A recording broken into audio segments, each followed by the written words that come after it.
Hi friends, ಮೋಟರಿಸಮ್ ಕಡೆಯಿಂದ day 7 of tips and information ಬಗ್ಗೆ ಏನಂದ್ರೆ ಟೈರ್ ಮೇಂಟೆನೆನ್ಸ್.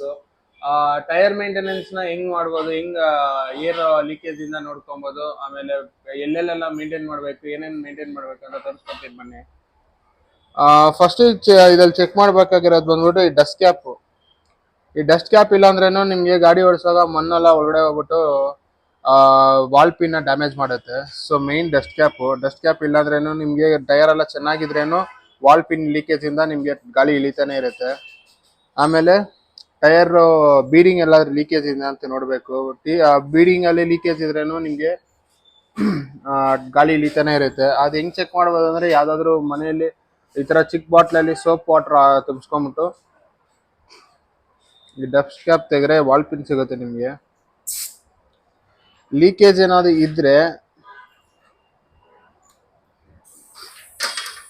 ಈ ತರ ನೀರ್ ಹಾಕಿದ್ರೆ ನಿಮ್ಗೆ ಬೌಲ್ಸ್ ಬರ್ತಾ ಇರುತ್ತೆ ಸೋಪ್ ವಾಟರ್ ಇಂದ.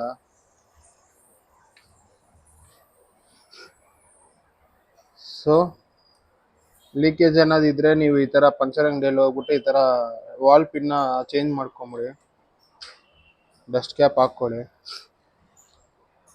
ಆಮೇಲೆ ಸೈಡ್ ಅಲ್ಲಿ ಇಲ್ಲಿ ಬೀಡಿಂಗ್ ಅಲ್ಲಿ ಟ್ಯೂಬ್ಲೆಸ್ ಟೈರ್ ಬಂದ್ಬಿಟ್ಟು ಇಲ್ಲಿ ಬೀಡಿಂಗ್ ಎಲ್ಲ ಲೀಕೇಜ್ ಆಗುತ್ತೆ ಒಂದೊಂದು ಟೈರ್ ಅಲ್ಲಿ. ಸೊ ಟೈರ್ ಎಲ್ಲ ಚೆನ್ನಾಗಿದ್ರೆ tyre fitting air pressure maintain ಮಾಡಿಲ್ಲ ಅಂದ್ರೆ ನಿಮ್ಗೆ ಬೀಡಿಂಗ್ ಇಂದ ಲೀಕೇಜ್ ಆಗುತ್ತೆ. ಆಮೇಲೆ ಇಲ್ಲಿ ಎಲ್ಲಾದ್ರೂ ಕ್ರ್ಯಾಕ್ಸ್ ಏನಾದ್ರು ಇದೆಯಾ ಅಂತ ಚೆಕ್ ಮಾಡ್ಬೇಕು. ಈ ಸೈಡಲ್ಲೆಲ್ಲ ಕ್ರ್ಯಾಕ್ಸ್ ಬಂದಿರುತ್ತೆ.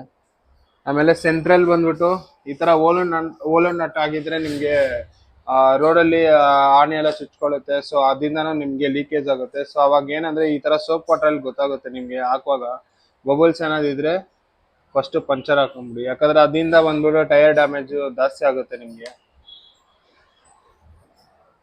ಸೊ ಇದೇ ತರ ಮನೆಯಿಂದಾನೇ ಹೆಂಗೆ ಟಿಪ್ಸ್ ಅಂಡ್ ಟ್ರಿಕ್ಸ್ ಅಂತ ಇನ್ಫಾರ್ಮೇಶನ್ ಬಗ್ಗೆ ಗಾಡಿ ಬಗ್ಗೆ ತಿಳಿಬೇಕಂದ್ರೆ ಮೋಟರಿಸಮ್ ಪೇಜ್ ನ ಫಾಲೋ ಮಾಡಿ, ಯೂಟ್ಯೂಬ್ ಚಾನಲ್ ಸಬ್ಸ್ಕ್ರೈಬ್ ಮಾಡಿ. Thank you, bye.